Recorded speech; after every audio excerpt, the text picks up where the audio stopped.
So, that was season 1, which is now streaming on CBC Gem, and season 2 will be coming to you in 2025. Let's meet some of the incredible, awesome creators behind the show. First up, we have Anar Ali. Anar is the creator and executive producer of Allegiance and a critically acclaimed short story writer and novelist. Her first book, Baby Khakis Wings, was a finalist for multiple awards, including the Commonwealth Writers' Prize, and her debut novel, Night of Power, was recently published internationally by Penguin Random House. She started her TV career when she won a development deal with CBC's Diverse Creators Program for her 1-hour serialized drama, Ruby's Turn. Soon after, she was a writer on the hit medical drama, Transplant. Welcome up, Anar!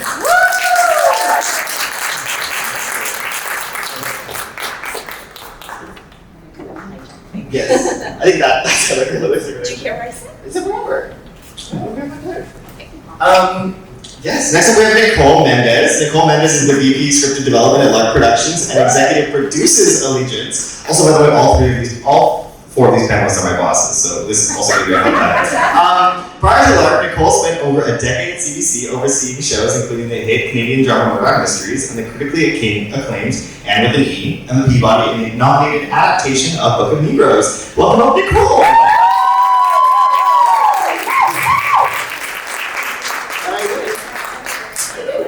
We should bring up all of that. It's like cool stuff. Okay, so next up is Nimisha Mukerji. Nimisha is a critically acclaimed writer, director, and producer whose films have premiered at Tribeca and the Toronto International Film Festival. Her breakout feature, 65 Red Roses, was selected by Oprah Winfrey for her documentary club on OWN, and went on to launch the national organ donation campaigns in both the US and Canada. After directing on season 1, after directing on season 1 of Allegiance, Nimisha is currently the EP and director on season 2. And finally, we have Manny Mahal. Manny Mahal is the co-producer on season 2 of Allegiance. He's created over a dozen films and television, including his latest feature, Portraits of a Fire, which won Best Motion Picture at the Leo Awards, and is now streaming on Crave. Please welcome Manny. This is our secret handshake that we created. Manny's my guest buddy at work. Also, I should remember this. I'm the writer's assistant on this show, so it's very fun that I get to interview the people I get to see at work every day, and Manny's my guest buddy, so that was what we did. I shouldn't really be in the middle, but here I am. No, but I love this for all of us. I'm going to start with Anar, first of all, because this is where this show started right away. Sorry. Oh, you're good. I have a conversation. You just asked me about this. Got it. Oh, slightly. Love it. What was the inception of the project? What was that first spark that you had that you were like, this is the story I want to tell? Yeah. This is. Oh, I like this. Just up. How's that? Oh, wow. Okay. Hi, everyone. Thank you for coming here on a Saturday morning. So nice to see all your faces. So the inception of the show, I was really inspired after George Floyd and seeing what was happening. And I'd already been thinking, it's something I really have been writing about previously, social justice issues around the legal system. But then I think when George Floyd happened, I really felt I needed to be more brave about my writing. And but I was also thinking about the many people, including in my own life, particularly men of color from our community and other communities who've kind of had all sorts of experiences with the police. So those two things combined kind of helped me, not helped me, but really grounded me in the idea of what I wanted to do. And then it went from there, And then I also was really wanting to write. I often write about stories about our communities, but from new immigrant perspectives, like people who've just come. But so many of us have been here for generations and are part of this country and have helped build this country. We're part of the fabric of this country. And so for me, I really wanted to tell that story combined, and the idea of policing, especially from the Sikh Punjabi community in Surrey, is so essential and such a key part of this country. So that's kind of those things all came together. Absolutely, and the show beautifully highlights Surrey as its hometown. What inspired you to set this show here in Surrey? I was saying this earlier to someone, and other people have heard this before, but I really just let the characters tell me where they belong. So I because I come from being a novelist, I enter from and a lot of people do this, not just novelists, but I'm trying to embody the character. And of course I relate to her in so many ways. And so it was that idea, and it wasn't absolutely clear it was Surrey, but as I started to get to know her more and really embody her, she told me. I followed her. That's awesome. Yeah. And also, I love too how, like, going back, like, you started as a novelist and then you switched to TV. Like, I think a lot of us on the panel have done that, where we started in one sort of medium, whether it's like features or indie, and moving into like television scripted. Like, Nimisha, when you first moved in from like starting in docs to more narrative, like, what was that transition? What was that jump like for you? It was hard because I think, as a storyteller, you want to tell all kinds of stories, and you want to, explore. You don't want to feel like you're in a box, but a lot of the times this industry does put you in a box. So I was aware, I was in the short film box and I was in the doc box, and so for me it was like making good work was what was always a priority, making sure that I was passionate about the stories I was telling, but I was also looking at it like I need to have a career, I need longevity, I need financial security, and I realized that, my mom's here, but I realized about 10 years in that, this is maybe not sustainable. I'm making these documentaries, and then Manny can speak to this too, and you're putting your whole heart into the project, and they're successful critically, and getting broadcast licenses, and they're selling internationally, and yet I am always back at zero. And I was like, I can't keep doing this isn't a way forward. And so I really made a conscious decision to say, okay, I will continue to support filmmakers making documentaries, kind of shifted into producing. And then I really focused my attention on how do I make that jump from, unscripted work. And for me it was, going from the documentary features to directing for Vice, Nat Geo, directing in Factual, and then really making a concerted effort through narrative projects to pitch myself in the scripted television landscape. But it was really it was a very strategic, systematic, and long process. It didn't happen quickly. It happened over many years of like slowly chipping away and trying to shift the perception of me and my work. And for the longest time, I didn't talk about the documentary work. I would go in and I actually almost like just ignored it because I felt it was something against me to say like, the media conversation returned, can you work with actors? Can she lead a crew? Because there was this perception of, can she tell a story? Can you tell a story? Because there was still this idea of, stories just unfold and I'm just there to capture the ride. So it was really about reframing that. And after, it took me some tries, and then I started to understand that it was actually a superpower in terms of being a storyteller, adaptability, and understanding, do I have it? Do I have the scene? Building trust with people who are non-actors, these all became strengths, but it took me a while to reframe it in a way that I was able to use it as part of my pitch versus something I had to constantly explain. Yeah, and I know we were talking about Under the Bridge and you got that job, about your documentary experience with that. If anyone hasn't seen Nimisha's episode of Under the Bridge, it is incredible. Anar is also right there, who's in the episode. It's a brilliant episode, and I think everyone should definitely go check it out. But that's like so awesome to hear that how you like kind of like crossroaded from what? Sorry, you couldn't me. I'll be miserable. From one into the other. So going back to that jump, Anar, when you were ready to pilot, what was that experience like for you? How do you write pilots? Like, what is the first thing that goes into the notes app, onto the page? Like, how do you start with? How do you face the blank page when you're writing a pilot? I think probably like you face any blank page, But for me specifically, I really need to map things out, and I come from character always. So I started just thinking about, because I really genuinely believe character is plot. I think plot is secondary, and so for me, I enter that way, and so I start with that. So I just kind of start building the world, and I actually love that. So I built out the world, the characters, who that would be, inspired by shows like The Good Wife, if people know that show, which is like, really centered on a woman, but then also her family is equally important. And in our communities, that's so essential, right? You can't tell a story about me, us, whatever, without telling a story about our families, and then also building out the pop world. So it was like going from there, and then once I have that, then I start thinking about what, and I always knew what the teaser was. That was always what drove the show. Your rest, like right at the top. The rest was right there. at the beginning. Always, that was there. I tend to also, even when I'm writing, like when I've written books, it's like I tend to know the beginning and I know the end.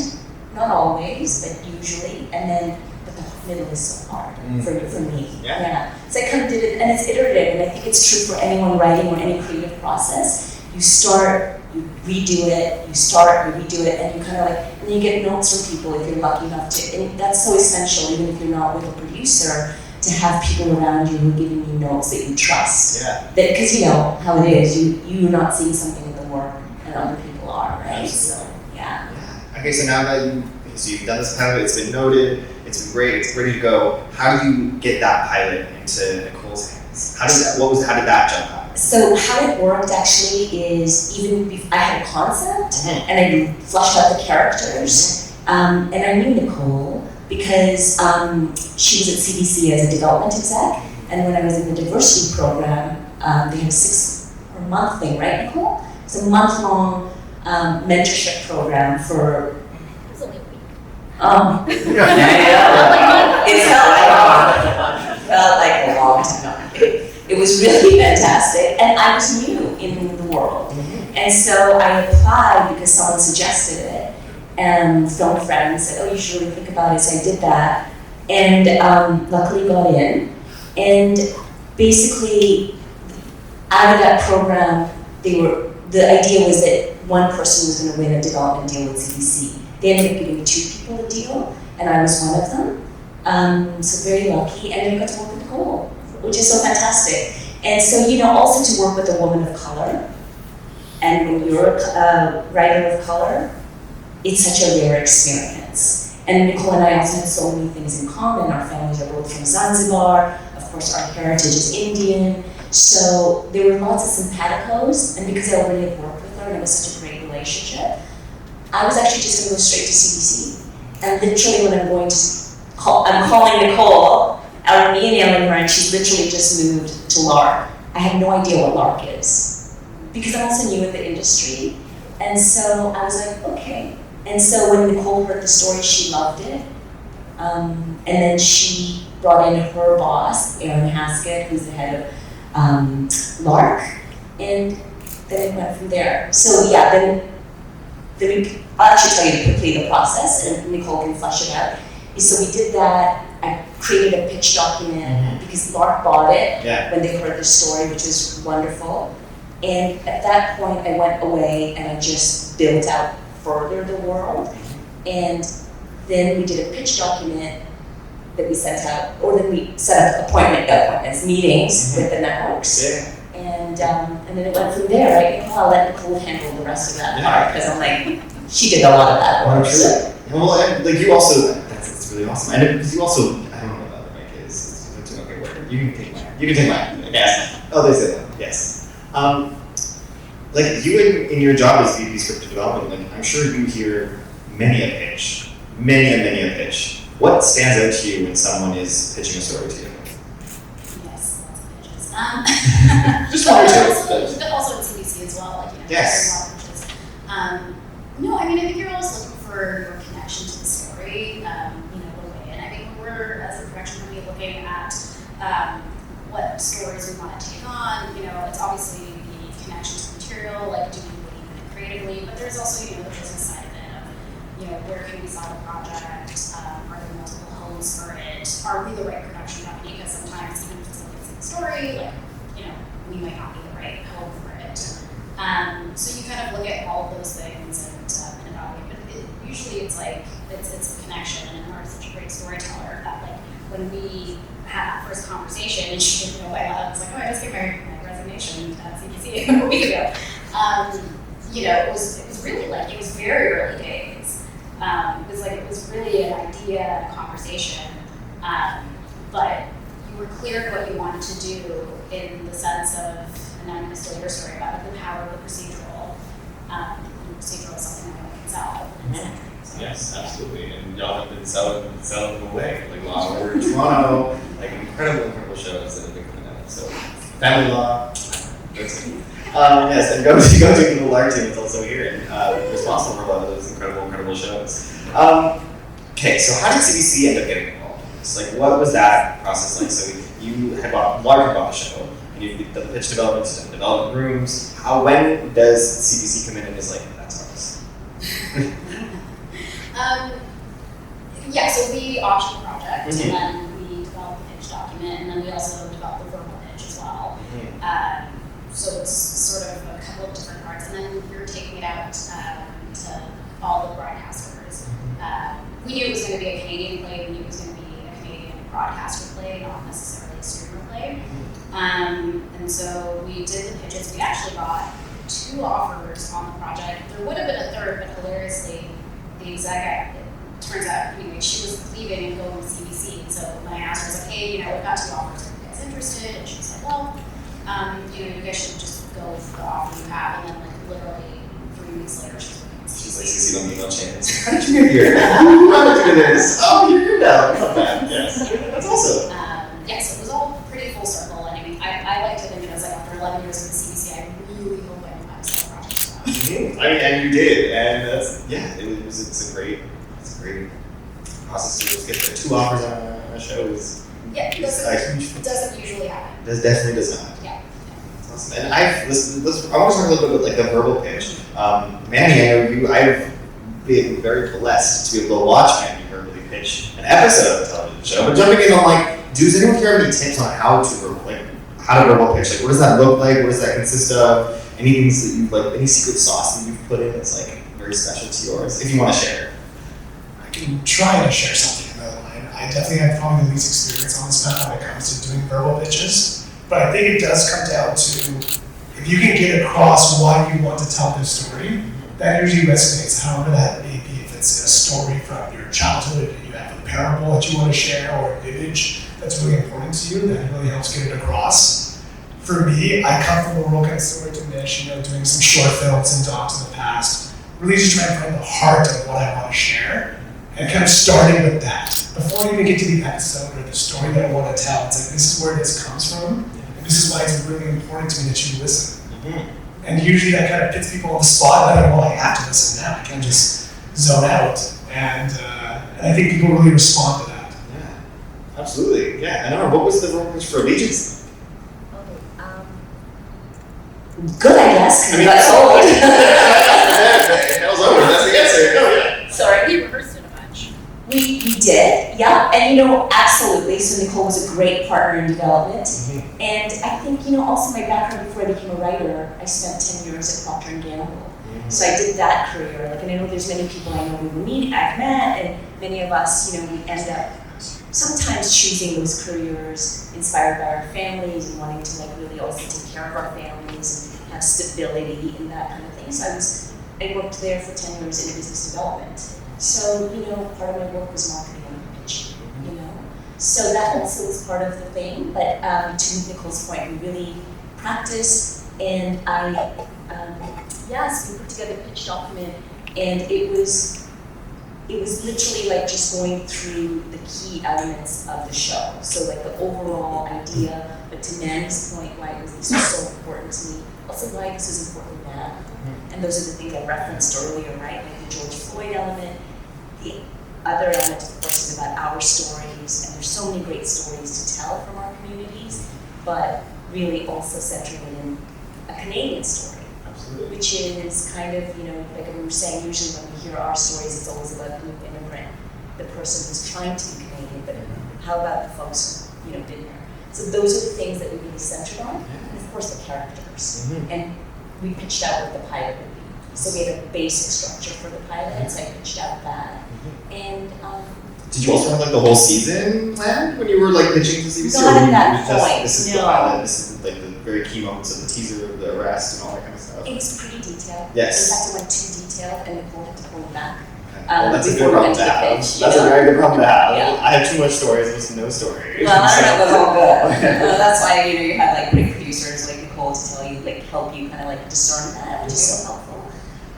So yeah, and then once you pitch out and you do that, so for me, I went that way. Because I knew Nicole and I'd gone through that process, I wrote the actual pilot and the Bible in development. And also the other thing that happens in development is you sometimes get a development room, right? It's not always true, right, Nicole?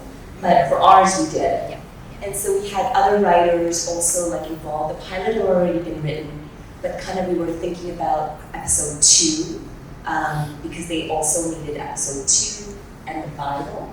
And so we had a development room. And then during the development room, something crazy happened, which was I was actually ended up, this is a big thing to say, I haven't said it publicly before, is I was diagnosed with cancer. And so I went through that, but Nicole was such a great partner and really supportive. So we finished the development room, I didn't tell anyone at that point, and I had a big surgery coming up, so I finished the pilot the day before my surgery, handed it in, and then Nicole kind of handled stuff to kind of keep CBC at bay until I was back from chemo. And so for me, it's like, it's a story of resilience and good partnership. Absolutely. Like really being there for each other. And so then after I got through my health stuff, which delayed the project for about 8 months, I came back a little bit early from chemo. And then, because I got pregnant. Yeah. So it was like almost the worst time of my life and the best time of my life. You know, so it kind of all came together. So I am getting emotional, but that's okay. Obviously it's an emotional thing, but I feel so lucky also. And I share that story also, I was thinking about it because I don't always share that story as a kind of hopefully an inspiration when you have the right people around you. And now that we're in production, having the right people around. Like it was such a joy to work with everybody. So that's so important and essential to have. You can have all of this stuff, but stuff happens, life happens. You know, it's like we're not always, you want one thing, but you're taken off course. Truly. And so that was also part of what season 1 was. I was going through that. And again, lots of good support through all of that. And so I went off a bit of a track, but that's part of the story too. No, but I think the idea, like TV is a team sport. Like, you know, like it's, you know, features and stuff and like shorts, and a lot of us have to take on multiple roles ourselves, but TV truly is a team sport. There's all of us to support each other, and like we're all here to pick up and work towards the same vision of making an incredible show. Okay, so we have now this vibe, we have this series, we have everything going. CBC has said, yes, we're making the show. Mish, Manny, this is now when you both get involved. I want to talk about hiring as like a big part of this thing, because I think it's like really hidden in terms of like what it takes to actually get a job on TV. Michelle, I want to start with you. What was that? How did you get involved with Allegiance right at the beginning? So last year there was the strikes. So I had, up until that point, I'm DGA as well as DPC, so I belong to the Directors Guild of America. And I was fortunate that I was primarily working in the US. And so I just returned back to Vancouver. I just did Under the Bridge, and the strikes came into play. So while, you know, I guess full disclosure, I was very much wondering if I should shift to the US at that point. You know, there's been a few moments in my life where I've been like, maybe it's time now to move down to LA. And every time I decide to do that, the universe says, absolutely not, you belong in Vancouver and stay Canadian. And so that's kind of what happened, is like, the strikes happened, and I got a call from my agent being like, there's a new show, it's the first season, which is always exciting to me because it's kind of where I've been trying to focus my attention is on first seasons. And so at that point, what was really great was I had done action, I'd been on shows like Big Sky. I had done a substantial amount of work at that point. And so, I did general with the team. There were a lot of people on that call. There was a lot of people on that call. That's a very Zoom call to walk into. I knew Stephanie and Mark, the showrunners. I'd seen Flashpoint, I'd seen X Company. I'd watched it, well before I even knew about their involvement in Allegiance. So I was huge fans of theirs and their work. Anar, my husband, went through the Canadian Film Center, and I knew Anar, so he was thrilled. He was like, "Oh, you're gonna get to work with Anar if this works out," And then I had always wanted to work with Lark, and I'd never had a chance, and so I was just, excited that they were, considering me, because it is a process. It's very competitive.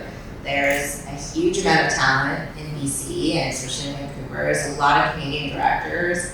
You know, the pilot director, Dave Frizzy, is like a veteran. You know, there's a lot of incredible directors here. So I was very aware that it was going to be difficult to land the job. But I, at the same time, was very excited because, you know, this was like a female point of view. You know, coming into the first season, it's shot in Surrey for Surrey, not shooting Surrey for somewhere else, which was really exciting. And I think, you know, again, it's like, as Manny was saying, like when you're pitching yourself, whether you're pitching an idea, you're really essentially always pitching yourself in some way. And so to me, it was like, I didn't feel like I had to force that pitch because I really genuinely wanted to work on the show. And it was coming from a really true place of being like, this is where I grew up. I feel like I want to be a part of something that tells stories about people here, like Canadians. I want to be a part of Canadian storytelling. And I think up until that point, I was really thinking about just working as a director in TV, and this show brought me back to this idea that it's very important as a Canadian to tell Canadian stories, and then I was looking to be hired.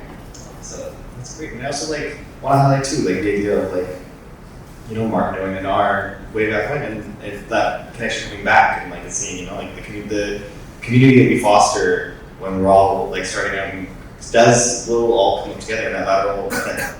We will all raise up laterally. That's really incredible. Vertically. Oh my God, that's wild. Yes, vertically.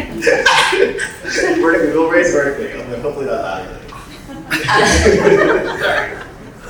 Sasha, we love you. I was just going to add to what Mish said, just for people who are thinking about this as a career. And then, you know, if once we interview people, and of course, you know, there's certain, it's a process, there's a long list, it's whittled down, you know, we end up interviewing people, and then we also do get references, and those things are also important. So everyone, like, you know, I'll speak to everyone here, like everyone's references were incredible, right? So that too is helpful. But I also think that we're trying to also give opportunities sometimes to people who don't have these deep resumes. Because a lot of times for us in our communities, you know, it just takes longer to get through the door. So a lot of times we're also looking at, okay, the potential. You know, you don't have to have that, because even back in the day, there's many people who got those opportunities and they didn't have deep resumes, but they weren't always coming from our communities, you know? So that was kind of the idea too, and so that's part of the hope of the show, is also doing what we're doing on the screen, but also behind the scenes, having incredible people, some people who have deep resumes, some people who don't.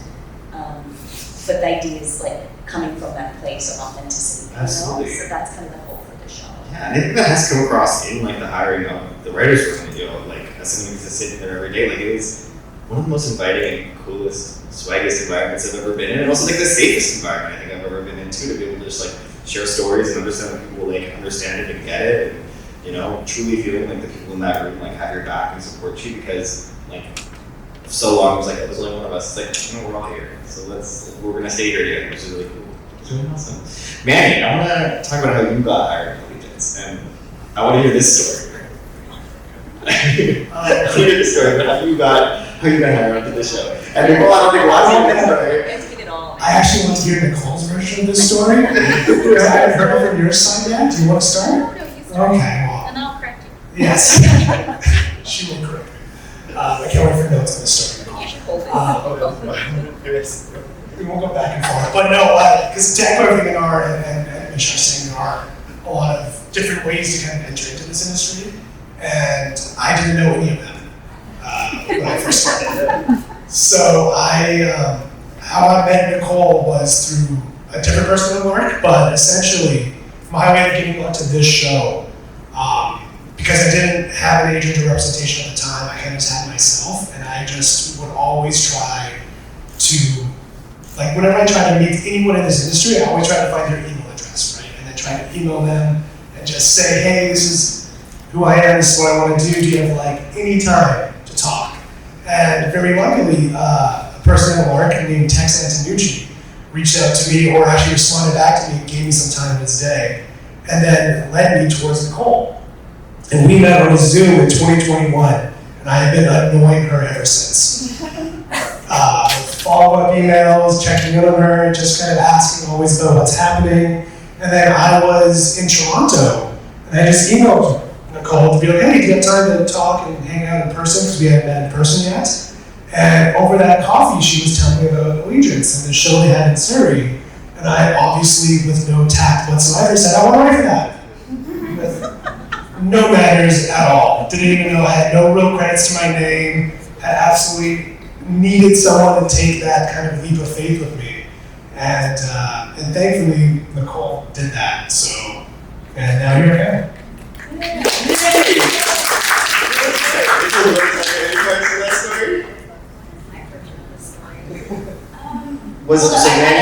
Manny emails you out of the blue. Well, text connected. Texting, yes. Yeah. Text. Had you done the PSA at that point? No. No. This is I discovered it Yes. before. Okay. Yes, but then you did the PSA. Yes, then I did. Yes, Which that helps. No, I read you before. That was the other thing. Yes. So before we met, I read you just to make sure I knew what I was getting into. But no, I mean, we had like a lovely conversation, and you know, like, your talent was so obviously on the page. But I think with everybody, like, when did we? Yeah, we've been trying to figure this out for a hot minute. Because we also, and but okay, now that you're actually like, I mean, I've heard snippets of the story. Now that you're telling the story, very similar to my story. I'm like, I'm you really get so embarrassing. I was like, wait, that's exactly how I got this shit too. It's not embarrassing. There's no embarrassing way. But similarly, like we had Yeah. Mish, I don't know if you know this, like I've been tracking your career for like 10 years. Your agent, like I would always ask, being like, I have this stick in everything in Halifax. I'm like, so what's Nimisha up to? Like, what's she doing? But we just like at CBC we never had a show in BC. Like it was so long. So anyway, because like I think I had programmed you were short, like on Canadian Reflections, like 65 verses. Yeah. And then Anar, we met through obviously the diversity program. I was the exec on your project. So it's like it all just anyway. It's all connected, but you just never know what connection is going to lead to what. Truly. And I will say, like, you know, when you're pitching, you get to know it's like just like, there's always something you can get out of a pitch or a meeting, and it's, you know, it may not be right now. Yeah. It might be 4 years later. Truly. I do 10 years later. Yeah, and I do want to add to that, like, you know, Manny, the way I met Manny just cold emailed me like a couple of years ago, and just like we chatted and sent me the like it's literally and like chat and Lark fiction, yes. yeah, we were Crazy Eights. I was yeah, and so it's like again, I think just bringing it back to the sense of community, like it is a community, and I think it's not about trying to get something from out of anybody. It's about trying to build real connections and relationships, and it's about the long game, not the short game. Because like that's news to me. I didn't even know that. Like so 10 years, like you know, but that just goes to show like it's if you're in it for the right reasons. I think everyone up here, you know, really loves being creative, loves this industry, loves working with people. Like I think it will pay off in the long run, but you have to be in it for the right reasons. I totally agree with that. I want to know how many bounce backs Manny gets. Wow. We should start tracking. I mean, it's good. I will say, actually, Manny helped me write a cold email, like literally, Manny and Nimisha helped me write a cold email, like literally 3 weeks ago to some like random HBO exec that I was like, I read a deadline article, I was like, oh, what's this show? Nimisha was like, you're writing this email right now. Manny, do you remember, should we go through how we did that? Because do you remember how? Yeah, multiple drafts. It was like a script almost. It was truly almost a script. Yeah.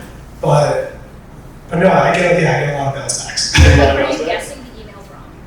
Until it gets right. Is that what you do? You go like, so, okay, I'll share this 104. Yeah. Luckily, I didn't meet, again, I've been able, like what Mish is saying too, the idea of building community, like, I'm not just emailing people to get something out of them, I'm emailing to start a connection. Absolutely. And then my follow-ups are probably annoying, but they're the idea of like, hey, how's it been? It's been 6 months. Let's just catch up and just kind of keeping on people's radar until, like, for Allegiance, keeping on Nicole's radar until we met for coffee that day, and then was able to make that work. But my technique, if you will, okay. Not everyone go and do this. I'm sure someone will get mad at me.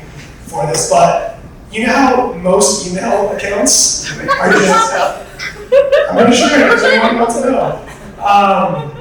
To use Lark, for example, it's like at lark.com or at, companyname.com.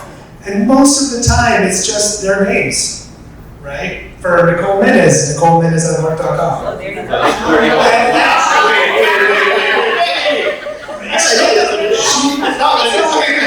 It's not what it is. It's not email. How do you know the actual? I'm using this as an example. Okay. Essentially, you start there, and then you just keep going. And Mendes, Nicole, and you just do all of that until you find one that hits. Hey, what's her address? Your home address. That's where the police get involved. But email addresses, it's a simpler way. But I do want to build on that just for a second. Please get the heat off. Getting the email is really only the first part. Is it the thing that Manny and Shaq, and I know I do it, I'm sure, Manny had seen my film when he emailed me. And then because he had seen my film and we chatted, he then shared his film and I really wanted to watch it. And I think what happens is sometimes people get so excited about getting the email and reaching out, but they don't, again, do due diligence of before you message an exec, are you very familiar with their show? As in, have you watched all their shows, as many shows as possible, as many episodes as possible? Have you broken down? Like for me, when I go to interview, I'll go on IMDb, I'll watch the episodes and I'll go check the directors and find the connection between the directors. By the time I go to that meeting, I'm referencing specific directors, there's specific, even with Allegiance. I remember I'd been following David Frizzy's work, I knew he was a pilot director, I could reference things that he did on his shows, like I knew signatures, like it's not just cold emailing and asking for something. Like I really want to stress that. Yes, it's about absolutely. like that's the reason why Manny and Shaq are so successful because you're spending time, you're showing your invested time and energy into getting to know people, and that in turn makes people want to give back. You're like, oh, you spent this time, you know my work. That makes you feel like, oh, okay, cool. Now I'm starting off point. Now I'm interested in getting to know. Yeah, and I think that like we were saying earlier about like building community, building collectives of it all, and being in it for the right reasons is really, really important, especially when I want to jump into the idea of like breaking an episode and what that looks like, because we're all like now Nimisha's now an EP on season 2, so let's do a round of applause for that. So Nimisha, Anar, Manny, and Nicole all have very specific and important aspects in developing the script. I want to touch a little bit on that process and how that goes through that pipeline once the show is made. We're kind of getting the writer's room going. I know a lot of people here, if they're doing web series or they're doing their own projects, like can follow some of the tracks like that. So I want to start with Manny first, because I got to witness the brilliance that is Manny pitching and breaking an episode. And I know you won't let me give you that compliment, but I hope you take it, because I really admire the way that you ran that through when you were doing that. I want to talk about like how do you approach the board? How do you approach a blank board when you have also not just writing for yourself, like it was in the pilot, but now we have a team of 8 people writing an episode together. What is that like? How do you balance all of that at the same time? It's the best part of it, is having that writer's room there with you for situations like this. But essentially what happens in our room, to what I can speak of, it can start from literally anything. It can be the smallest germ of an idea, a character you really like, or something ripped from the headlines of a really interesting case you want to explore. And essentially, when you're the head writer of an episode, you come in with some ideas like that. Even if it's like, oh, I want a dialogue that I really want to pin in something, or we have so many writers in our room that are veterans of the industry, have done so many different types of shows, but there's always one show or one idea they haven't been able to do yet, and that makes all the writers think, okay, we will get you across that finish line. We will do that on Allegiance, and that's a credit to everyone on this stage who's able to kind of build that space. But essentially, how it works with all those other writers is that I kind of think of it like a sort of prism in which the head writer has their idea and they just shine that light through each individual writer. And every time that goes through another writer, it changes slightly, or they add something to it, or they show it in a completely different way. And by the end of the process, every writer in that room almost feels like it was their idea to begin with. Yeah. And that's such a fascinating creation. And essentially going from that moment where you just talk about an idea you had, or you can have a case from the headlines, you go through each of the writers, everyone puts in their own take on it, then we all start to break it according to like the structure of whatever episode we're working on, working towards act outs and a lot of that minutia. But the core of it still remains the idea that you started with, and it's just built by all the other writers. And I find that so empowering and fascinating, because whenever anyone else brings an idea to it, it usually comes actually from something you never thought of. There's no way this story could go in that direction. And then someone says, you're like, holy crap, I never would have thought of that on my own. So it's really fun to get to that point. And then, of course, you try to wrangle all of that down into a pitch of a certain length. Yeah. Some are longer, some are shorter. And essentially try to then get all the ideas from all those other writers to mix in with your own and present it to the people at Lark. Yeah, and then you three all get to hear the episodes that we in the writers room get to create together. How's like that verbal process going? Because we on the show like pitch verbally to you. How's that process been? I mean, to all of you or whoever. I mean, what we love about doing verbal pitching this year is you really get to know the writers. Like, we get to know you as people, the network gets to know you as people. And I think like that part of it is so important. Again, it's that personal connection that you have. And then we sort of move to the paper part. But, we give our verbal feedback and, we ask our questions and the writers take it from there. I don't know if you guys have anything else to add to that. I think that's great. Oh, sorry. I think that's great, Nicole. I think, and the other thing too is also, this is how the Allegiance room works. Last year we did it a little bit differently, and other rooms might work differently too, right? Like I was on the transplant room, and we broke it down slightly differently, or we pitched it differently. So the way it works usually is like what Nicole was talking about is for what the writing room does, so what Manny talked about, then that gets pitched out verbally to the executive producing team, and then after we give feedback, and then the writing room, or the writer themselves, does what's called the outline. So some of you will know what that is before you get to the script. And then that goes to the network. And then they give notes, and that's CBC as well as NBC Universal gives notes on that. Then the writers, the writing team, all of us kind of like weigh in. The writers then the writer, I should say, for that episode will then go to script, which is actually writing the script up, and then you go through the process again.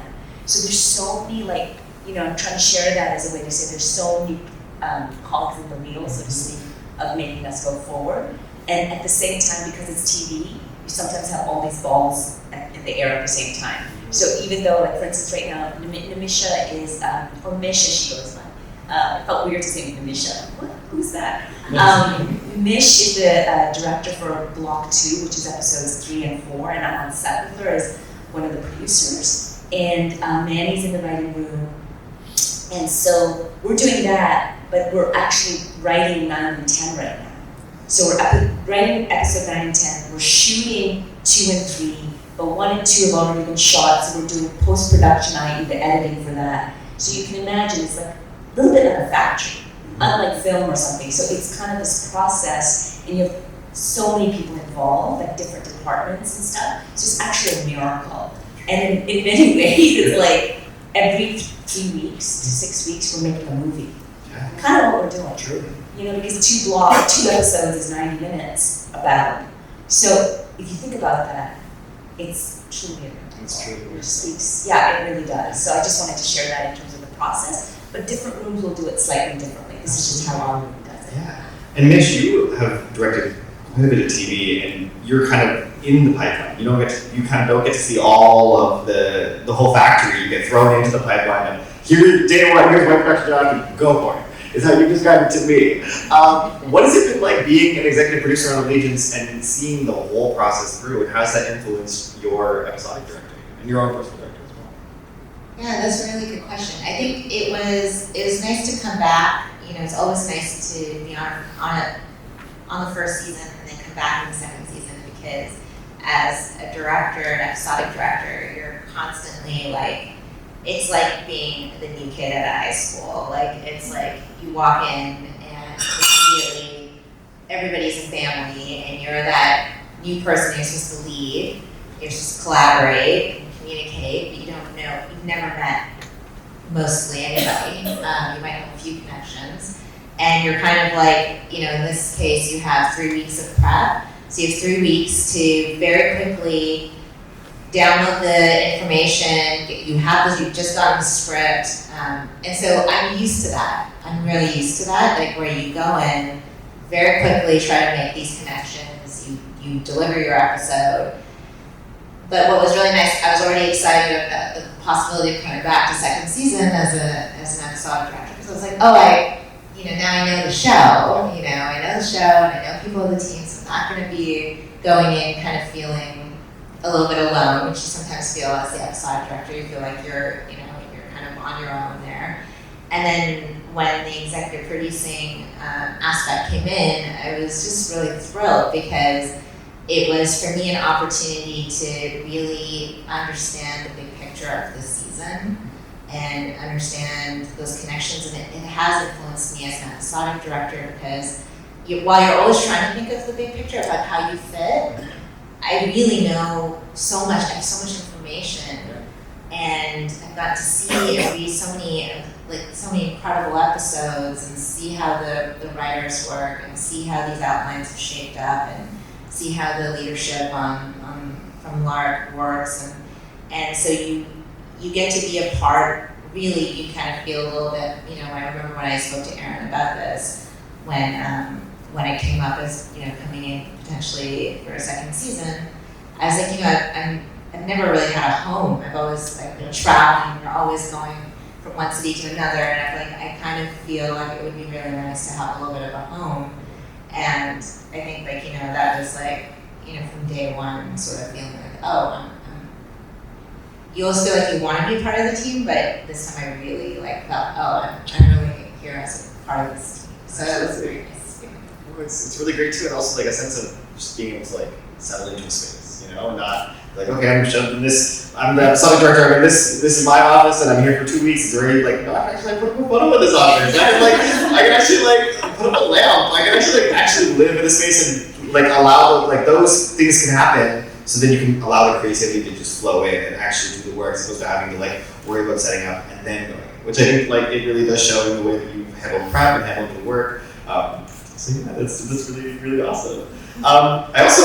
One of my favorite parts that I've been now privy to the process of is, if you're in the writer's room, a big part of it is there's a lot of hidden jokes that end up on screen that y'all will never see. And you can watch every TV show, and I'm sure that they will be on screen in some capacity. Do we have any here that have made season 1 of Allegiance? This goes directly to Manny, and I'm looking directly at him. Because as a writer, you have to, a lot of the things have to be clear. So if we want to put a Kit Kat bar on screen, Kit Kat, we can't do that. So we have to make Manny Cat. I don't know. As an alternative. Do we have any that, but you'll never see that. You'll never notice that.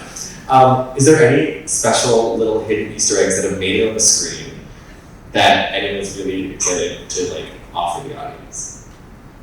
Well, then they wouldn't be hidden, would they? Wow, Manny. But Shaq's absolutely correct that. There are, to speak on what you talked about when it comes to something being clear, for example, we can't just have Mercedes-Benz and their logo on an episode, so we always have to come up with interesting alts or alternatives. And we usually try to use, I don't know if we usually try, but we end up resulting with using writers names that we know or friends of ours in a certain sense. So I think the one that we use this year for the cereal box, I know that one. Can we say that? Are we allowed to say what we use? Is that a spoiler? Okay. Our cereal box name that's I think in the background of certain episodes is Cinnamani's. Because cinema, Manny, cinnamon, and it's cinnamon. Yeah. It is in this episode, yes.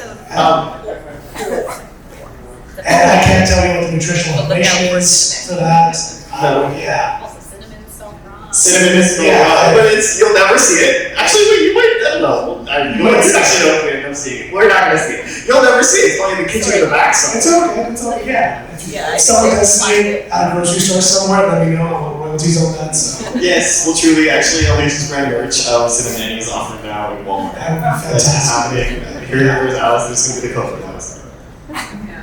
Oh, great. If we're written that down, we're starting the merch. Cinnamon is available. But I can share a separate kind of somewhat hidden type Easter egg Yeah. starting that's kind of a fun thing to do as a writer sometimes, is I use, because again, we have to come up with a lot of characters every week, so there's a lot of character name turnover, and every now and then I'll use people I know for their names for certain episodes. And I used one last year that was kind of actually like a bit of a dart throw to see if they would ever watch the show. I wouldn't tell them, of course, their name was being used, but if it popped up, I would know. And I had a friend that I grew up in elementary school, kind of high school with, who always went by the name Paco. That was his name. And his real Punjabi name was Prabjot. But if you called him Prabjot, he would lose his mind. He'd be so mad at you and angry. I don't know what the issues were behind that. And I wrote that character into one of our episodes, in which he's known as Paco and someone scolds him by being like, I know your name is really Prabjot, I don't care about Paco. And the guy gets really upset. And I hadn't spoken to the real Paco in like 10 years. All of a sudden, my friends are sending me like his Instagram stories, because he's filming the episode of Allegiance, being like, what the hell, they used my name? And he gets really mad, and then the problem moment happens, and you see his phone shake. What the hell was this? And then it cuts to the credits, and my name is there, and he's like, oh, I know that guy, and then he kind of like calms back down. But he reached out to me again. And I got to talk with him and connect with him, and all of a sudden he was like, yeah, he's got a wife and a daughter, and it was a really beautiful moment in a way. I'm like, oh my God. He's talking about okay, you will Still snap. But that's a good thing you can do kind of as a writer on the DL in a way, and sometimes it works out. You know, give a shout out to people you know, and we'll always enjoy it. Well, not always. This one time it worked out. Who knows what happens going forward? But yeah. But I think that speaks really highly to like who the show is for. Like at the end of the day, the show is for the audience, right? Like that's our job is to create work and television that impacts certain people. And you know, even if it's a small, someone seeing their own name on the screen, it makes a huge difference. And seeing their last names that we're able to add to the screen of like these are authentic South Asian last names, and they're not just like Sanjay Patels that are just like that have existed for a while and are like is a name that people have. But there's more names that we have to that, and like being able to make them like sort of specific, like Punjabi specific, Sikh specific is like really important to that. Has anyone had any like really cool audience stories of someone that's come up to you and talked to you about the show and been like, ooh, I'm doing Anar, Nicole, has anyone have a really cool audience story? I'm sure we have lots of stories. I think what's so lovely is getting I think the show, because it's so rare for us to see ourselves on the screen, right? Yet there's so what am I trying to say? My favorite was, and I get a few of these letters from young people, like on social or whatever, telling them how they love the show. And so, even just comments particularly about Sabrina, our lead, or the family. So they might be like saying stuff like, how much they love Sabrina and how kick-ass she is and how strong she is. All these things that are really like cool to see in a brown woman, but also Sabrina's superpower is compassion, So that also kind of rings true for people when they're watching the show. So I'm giving you a broad kind of thing, but it's kind of like just really fun to get those because I think that tells me and us that the impact we're having. And I always say this: we're a cop show, but we're more than a cop show, right? The cases we kind of delve into are very specific. We're trying to be critical of the cops, but at the same time aspirational about cops. So, and really at the core is our characters. And that's what our audience, to your point, is coming back from. So even when we look at our own metrics, or CBC's metrics, it's the characters that are really like people fall in love with. And so it's those stories when you hear how it's impacting people, or someone in the audience today, Tanvir, right? And her dad came up to me to tell me that your last name is Sohal. So, just like it's meaningful for us when we see ourselves like that. So I think that's it, but I don't know, anybody else? Does anyone else have any stories? Any wild ones? Any This is the first show my parents actually watched. There you go. This is the first show my parents actually watched that I worked on. That is a big deal. Yeah, what do you know what? Yeah, why do you know what they Was it brought because to the it's a show? drama fan? What was it? I think they really like the character of Sabrina. Like, and even like my cousins and everything too. Like they like Sabrina. They like Sabrina specifically. They love Sabrina. Yeah, she's a dream. But yeah, no, they didn't. All the other stuff I've done. But I will say, Dolan is here. Yes. He plays Sean. And so I also get letters from or emails about people who have crushes on our different casts. And about embarrassing you. But of course he's a fabulous actor, but I also get those kind of letters or people coming. Yeah. Then on my email, I tried to hide it. My email. Changed it so many times. But yeah.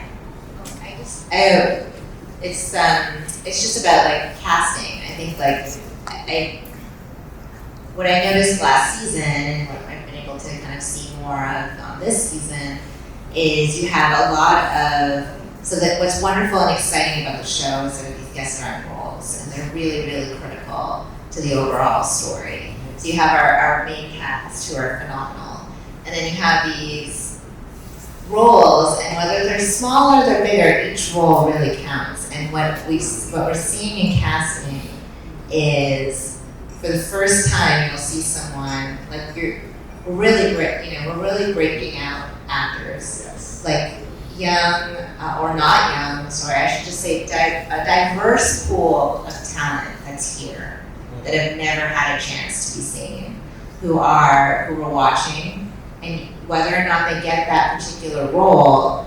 And what I always tell actors, you know what, even if you don't get the role, just the fact that you recorded it, we watched it, we are tracking it. We're keeping you in mind if you stand out in some way.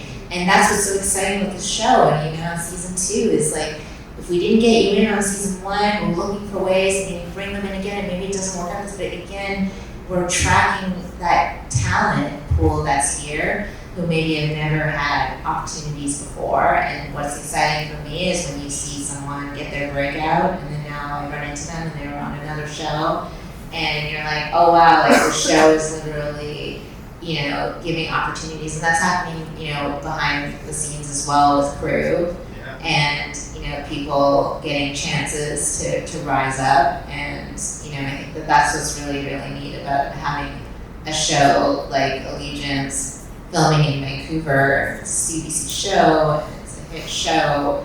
It really makes people feel a sense of pride that they're investing, you're investing in the next generation and current generation of talent to ensure that they have a future here.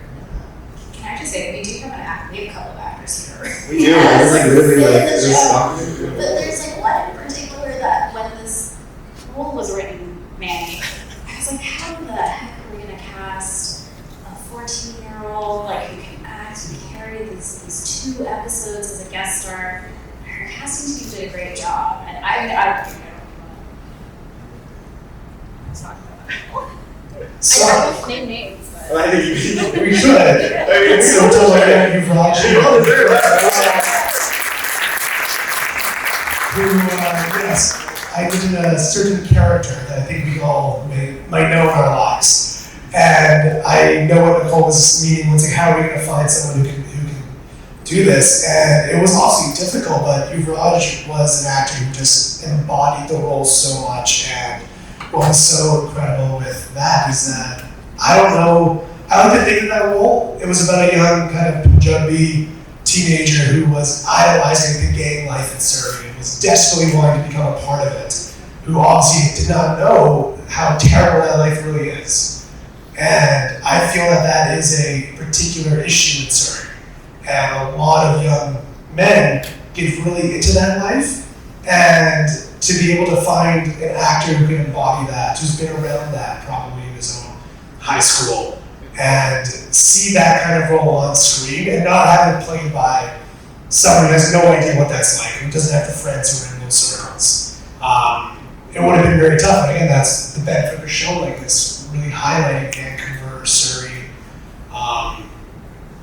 what it's like to grow up here.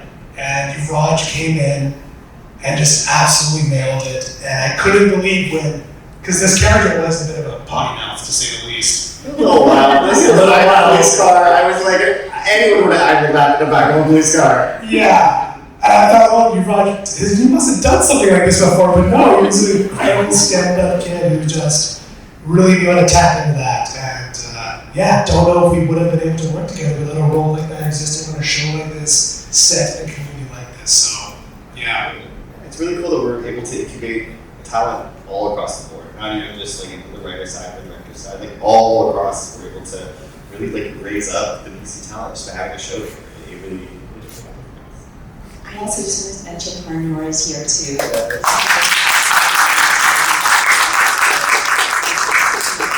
And I also want to mention that the other thing, again, part of community and part of the due diligence we've done as a team is Paul Dadwell, who's an RCMP officer who was our consultant, was also really helpful in helping kind of ground. He's retired now at a really young age, as some cops do.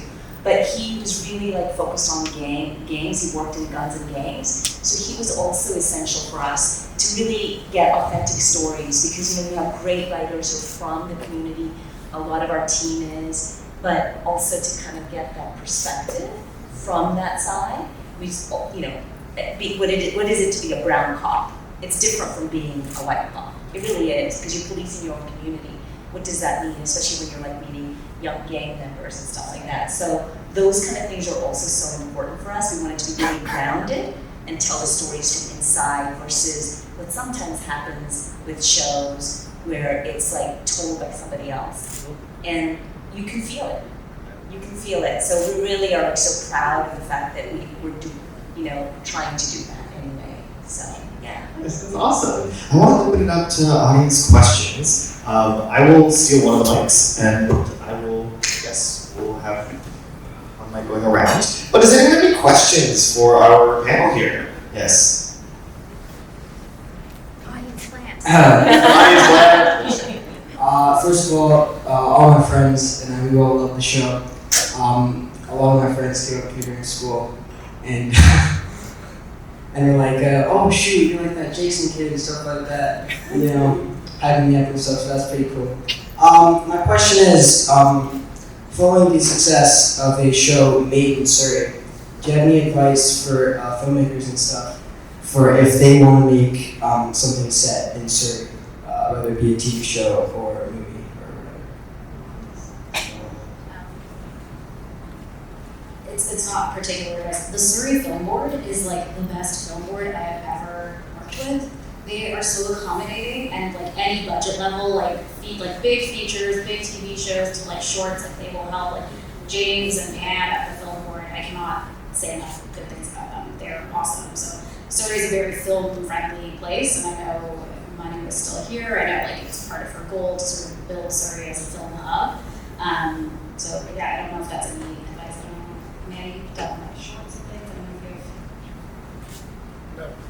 you I was just building off of that. I think sometimes emerging filmmakers feel like they're making that film alone. But I was going off of what Nicole's saying, like, ask for help, like, reach out to people, and you'd be surprised at how willing people will be to provide stuff for free if they believe in you. And again, it's about making those, like, personal connections, and following up with people.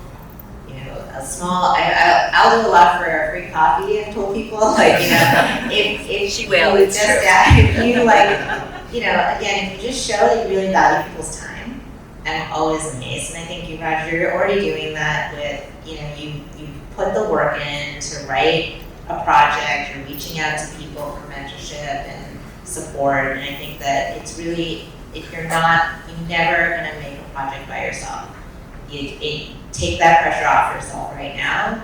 It's about building a team. So build a team and just say thank you, and you'll be surprised how much you can get. So what happened to that jacket? What happened? I never got that jacket. It's a question for you, Nicole, I guess. What happened to that jacket? Jason's jacket. Wait, let's which jacket are we talking about? Jason jacket, one with the lion Yeah. jacket. Yeah, It's a lot. it's not for you anymore. That's okay. Yeah. It might be, but yeah. You'll see Manny wearing it, Raj, when you're a star, we're gonna auction it off. That's our backup plan. It's 100%. like, Yeah, any other how much money question? are we gonna get for this? Any other questions? Yes, one in the back there. And then we'll do you. Hi. That's a question. I think Nicole, you touched on it earlier in the talk about the business aspect of the show.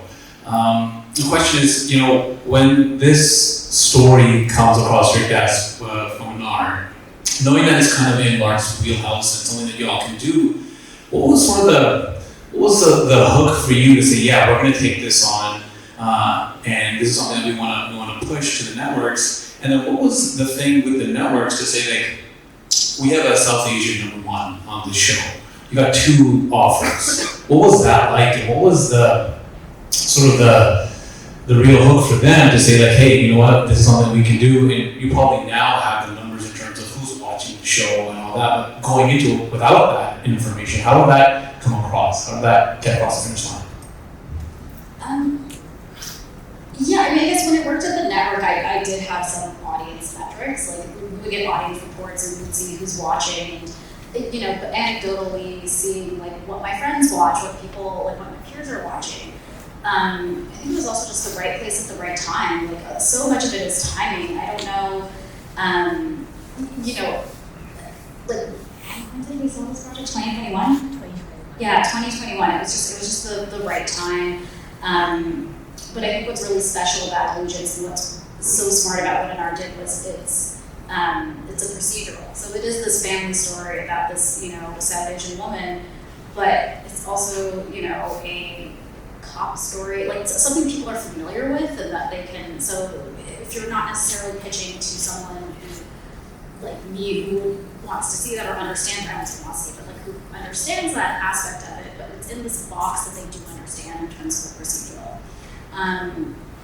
Yeah, I mean, and it's also like the South Asian diaspora is so huge, like it's just, there's 1.9, 1.6 billion, how many are there? Anyway, but there's like obviously a huge audience for this and the desire for people to see themselves. I mean, and I think that was part of when you were conceiving the show, I think that was part of it. It was, and I think what I'd share is that because I was in the transplant room, I come as a novelist, but so what I learned in the transplant room is exactly what Nicole said, is the power of the procedural, which is really the bread and butter of network television.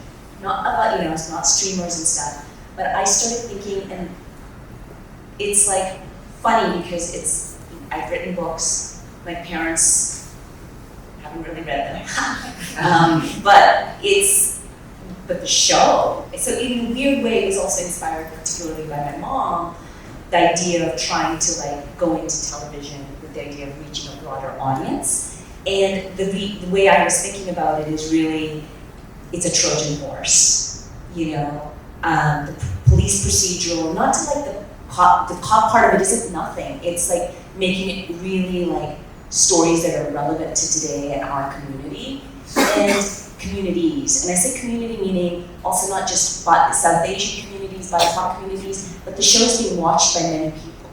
And I think that was kind of what I wanted to, is I wanted to kind of like reach a broader audience. But the way you do it is not thinking about that.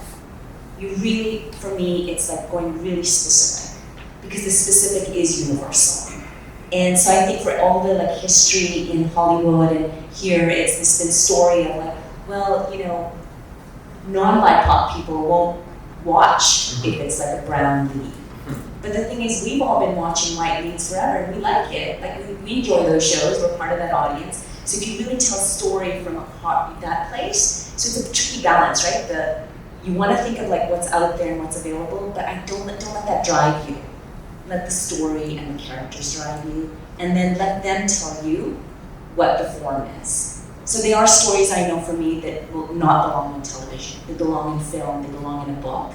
But this one particularly belonged in network television. So I don't know if that's helpful, but I hope it is.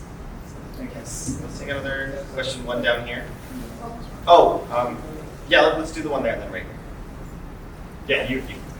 First of all, great work on Allegiance and all the actors did a great job. So we have a short film in this festival, Searching Saddles, actually playing today. We've been very fortunate. We had a production company pick up 50% of the project, and extremely grateful to have big names like Brian Adams on the music and Sarah Levy. Extremely grateful, and we can't be thankful. But saying that, we are, as creators, our concern is how will our voices stand out after we get to the later stages of this project? And how do we deal with making sure our voices are heard in a professional manner?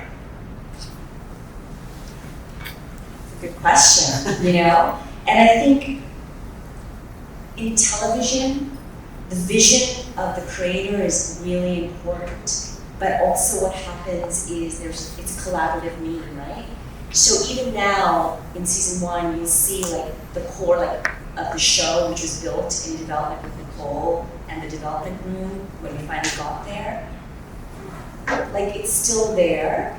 It really drives the show. So the voice is there, and I know that about 5 out of the 10 cases that were in the Bible showed up on our show or were inspired by the show, like the gang episode that Manny talked about.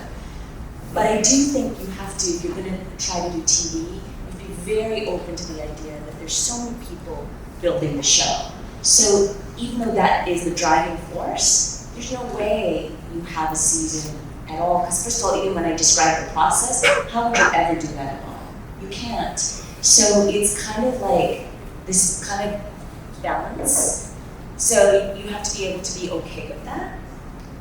So I think if you really want purity of voice, then maybe film or a book might be closer to that. But even in those processes, it's collaborative, right? But television is particularly collaborative, and because it moves along so quickly, it's a different beast, if I can say that. Yeah, it's been challenging. It feels like it's your baby, and you're not giving it away. I'm sure you had that same feeling, right? Yeah, that's awesome. Yes. Please excuse us, we're extremely late or something. So thank you for your time. And congrats on your film. Yes, it's playing the iSAFF at 1:30, so I want you to check that out. Yes, there was a question up here. Yes. Yeah, my name is Dr. Param Jessa. I'm a professor here resident. I have been working here for the last 45 years. And my son-in-law also is a national test champion, so I really commend your team for producing the show in Surrey. And I'm really fascinated by the lead character named Sabrina Soha. So my question to Anar is, how did you decide the name Soha? Oh, I'm on the spot, huh? Well, let me tell you, Sabrina was motivated because I have 2 nieces who her names are Selena and Shabina. So it was I was thinking about that, merging their names. I've always kind of done that with my family. And it was originally Sabrina Singh, is what her original name was. But when Manny mentioned, names don't always make it through to clear, because you have to go through legal clearance, right? And so we had a list of names. I always knew I wanted it to be SS, I wanted that alliteration. So we came up with names, and actually Manny was instrumental in this, because we had discussions, and because he was last year, and this speaks to where his career is going. He started off as a story editor, a coordinator in the room, and now he's a writer and a co-producer, so he's really kind of doing so well. But last year when he was, which is brilliant, and so last year when he was the story coordinator, he was responsible for all the clearances, and he kind of came up with what were the cleared names, and I knew I wanted S's. So we went through a few, together, and we landed on Soho because of that. So it feels practical. I'm sorry there's not a more this is the reason. It was very practical. Very good job, Manny. I love it. Absolutely. And if you don't like it, it's Manny's fault. If you like it, it's fine. Yes, you have a question? Yes. Hi, thank you. I've known Nicole for a long time, and I've just heard you talk about the process of going up and having worked on transplant. For many of the emerging people sitting in here, how important is that mentorship as you are learning about the system, and how did that mentorship help give you the access that allowed you to get this show greenlit?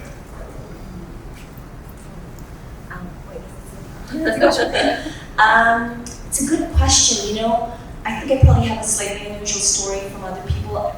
Lots of people have been so supportive and mentors to me. But you know, for instance, the first time it was Lawrence Hill, Book of Negroes, who was my mentor for my last novel. And he's one of the first people who was kind of saying to me, we should really, and this was just after Book of Negroes was on CBC, and he was really kind of like, we were talking about the process, and he was working with Clement Virgo, I was a big fan of. So that kind of started the seed for me. And so Lawrence has been a mentor to me in that way. And so my mentors come from various different places, but I think that's good, right? Because I wasn't approaching TV in a set way. I was trying to approach TV in this kind of way that was really true and pure to the kind of story we want to hear. So I think, again, Manny said this, if you really go to that place of why it's important and what this story means to you, it comes across in the pitch. But having said that, I think mentorship is so important right throughout the process. And TV is so fast, it's hard, right? But to me, I feel like for our show, we've got wonderful showrunners. Ideally, long term, we have brown people in the helm as well, right? Because how do you mentor the younger people to get to those positions? Because traditionally, even in the transplant room, we only had like 2 people of color, and we were all, both of us were super juniors, and we never really elevated beyond juniors. So we can't have BIPOC people always being like just our safety net to say for non-BIPOC creators to say, oh, well, we're doing our due diligence. So our room is populated by BIPOC people, diverse people, and you know, Nicole is a key decision maker, and now Nimisha and I are, as well as executive producers. So ideally, the more people that we have and encouraging them, and our show really wants that. It's really about not just what we're doing on the screen, but what we're trying to do behind the screen too. Well, thank you so much. I'm a new director with DGC, so if you're looking for different voices, and my film that I've done, it's not yet announced, but it's recently been picked up by the family as well. So, congratulations. So yeah. I mean, I'm email, so that was a joke. Don't. Hello, thank you. I have so many questions, but I'm going to try to narrow it down. Really, I'm wondering if you could demystify that process between sort of the inception of your idea to the pitching stage. Because from what I'm gathering, were you planning on pitching directly to CBC before you realized Nicole's in a different place, and then how did Lark become sort of rocket booster entity behind all of it? Just wondering what your thought process for basically how to get it made and where it ended up with those conversations. You know, I tend to, like, and maybe it's different for different people, but for me, I was thinking in general that I just wanted to write the show. I wasn't necessarily thinking. I think inspired by Tilda Swinton, who says it's really important not to have these hard goals. I think that's true because you don't know where life will take you and so many things along the way. So I was kind of in my mind softly thinking, kind of a soft goal. Of course, I want this to be a TV show. And because I didn't know that many people, and I really adored Nicole and all the work we'd done together and what she was doing, it was just that I didn't know any other people, really. Like, I knew a few, but I was new, right? And of course, I knew the transplant team. Their producers were also wonderful, but I was really making a beeline for Nicole because as a woman of color, I also had experience working with her. So it was very streamlined, and I always felt that CBC was the right one for this show. It just feels right, you know? So that was going to Nicole, and as Nicole said, pitching out. I kind of had the concept there, I had all my characters, the basic structure, and then because Nicole liked it, she brought in Aaron Haskett, who is the president of Lark, and Aaron liked it as well, and Nicole and Aaron were telling me that they'd been wanting a show that kind of was a match between A Good Wife and Blue Bloods. And ironically, that's what my show was. So it was again a little bit of amazing timing, but also coincidence, or whatever you want to call it, the universe, whatever your words are.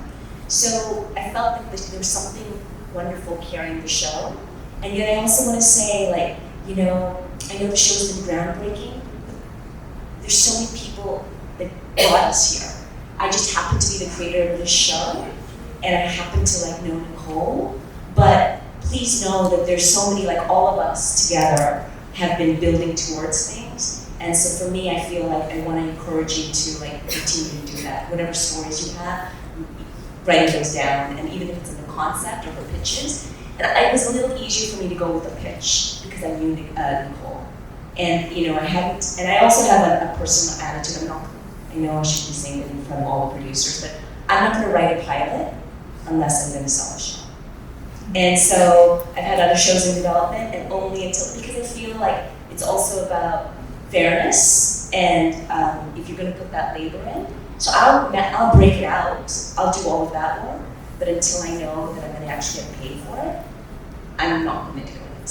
Unless I really love it, like as a novelist. And of course I really loved it, I don't mean it like that, I just mean like, with the book, I can at least even get somewhere with it, like even if I'm self-publishing, or you know, I have a publisher, but if I don't, that's what gives me a kind of a sense of comfort of going one step at a time, if that makes sense. Absolutely. Unfortunately, we are out of time for this panel today, but can we do that one more time for our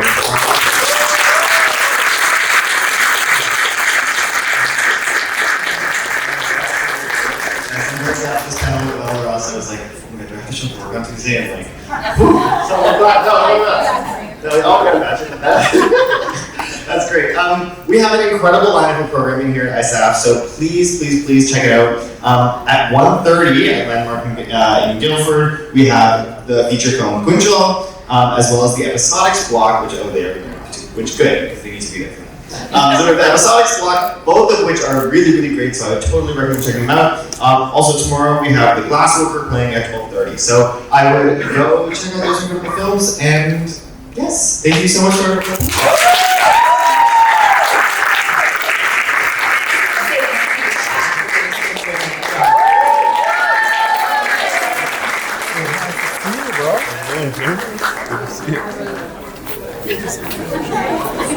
You're not